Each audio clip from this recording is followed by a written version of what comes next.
Huwag kang mawala ng oras sa Panginoon, sapagkat siya ang nagpapatibay ng ating pundasyon. Magpatuloy ka, kahit lahat ng tao sa mundong ito, talikuran ka na.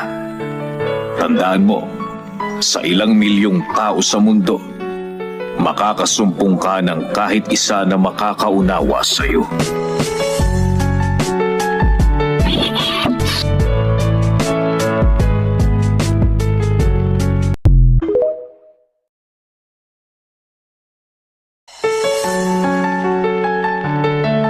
Huwag kang mawala ng oras sa Panginoon, sapagkat siya ang nagpapatibay ng ating pundasyon. Magpatuloy ka, kahit lahat ng tao sa mundong ito, talikuran ka na.